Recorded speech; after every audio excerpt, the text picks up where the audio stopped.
Assalamualaikum warahmatullahi wabarakatuh. Kita akan lanjutkan video pembelajaran mengenai metodologi information engineering bagian 2. Jadi bagi rekan-rekan nih yang belum lihat bagian pertamanya itu lebih baik lihat dulu ya.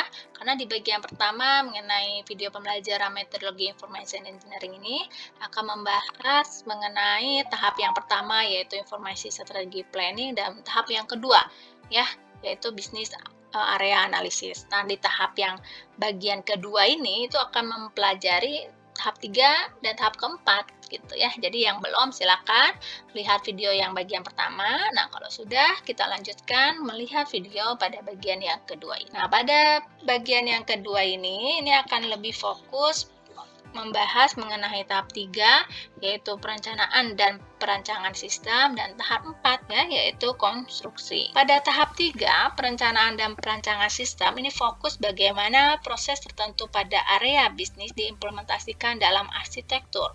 Keterlibatan langsung end user dibutuhkan dalam desain arsitektur.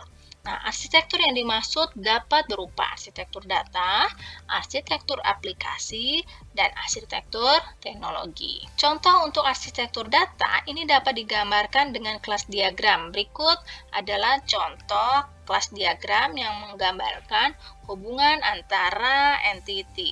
Dan pada entity tersebut terdapat atribut-atribut. Sebagai contoh, di sini ada entity client dan order yang saling berelasi, yang saling berhubungan, dan di setiap entity ini dia memiliki atribut masing-masing. Di client, ini ada atribut nama, surname, credit card, dan sebagainya sampai email. Dan di entity order, dia memiliki 3 atribut, file number, status, dan amount. Ya, seperti ini. Oke.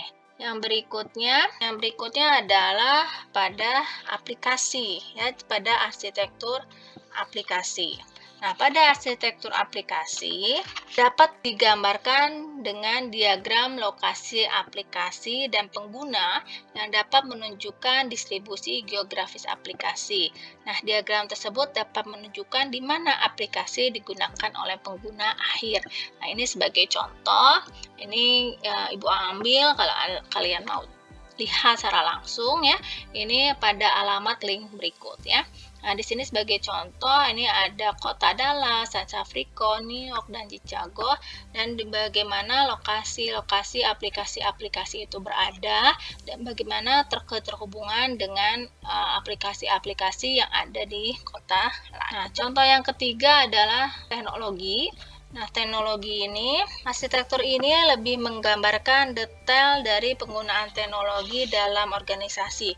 Sebagai contoh digambarkan dalam diagram lingkungan dan lokasi, ya, menggambarkan lokasi mana yang menampung aplikasi mana, kemudian mengidentifikasikan teknologi dan atau aplikasi apa yang digunakan di lokasi, dan akhirnya mengidentifikasikan lokasi tempat pengguna bisnis, biasanya yang berinteraksi dengan aplikasi. Diagram ini juga harus menunjukkan keberadaan dan lokasi lingkungan penerapan yang berbeda termasuk lingkungan non-produksi seperti pengembangan dan praproduksi. Oke, nah di tahap terakhir, yang berikutnya adalah tahap akhir yaitu konstruksi. Ini implementasi berdasarkan arsitektur yang sudah dirancang sebelumnya. Nah, rencana arsitektur enterprise yang akan diimplementasikan didasarkan pada model bisnis, kemudian didasarkan pada katalog sumber daya informasi, dan arsitektur yang telah didefinisikan sebelumnya. Yang langkah berikutnya adalah menyusun prioritas penerapan sistem berdasarkan arsitektur aplikasi yang telah disusun sebelumnya, sehingga dapat dilihat bahwa arsitektur enterprise yang akan diimplementasikan adalah penerapan berdasarkan urutan arsitektur aplikasi yang telah dihasilkan, dengan terlebih dahulu tentunya mengimplementasikan inisiasi perencanaan, model bisnis, katalog sumber daya informasi yang ada, dan arsitektur data, arsitektur teknologi yang telah definisikan, dapat memberikan gambaran umum kebutuhan teknologi yang harus disediakan untuk mendukung aplikasi dan data. Jadi tahap konstruksi lebih pada mengimplementasikan arsitektur yang dirancang. Salah satu dokumennya adalah urutan proyek yang dilakukan. Demikian penjelasan mengenai metodologi kerekayasaan informasi. Ya, semoga dapat dipahami. Kita ketemu lagi di dalam video pembelajaran berikutnya. Assalamualaikum warahmatullahi wabarakatuh.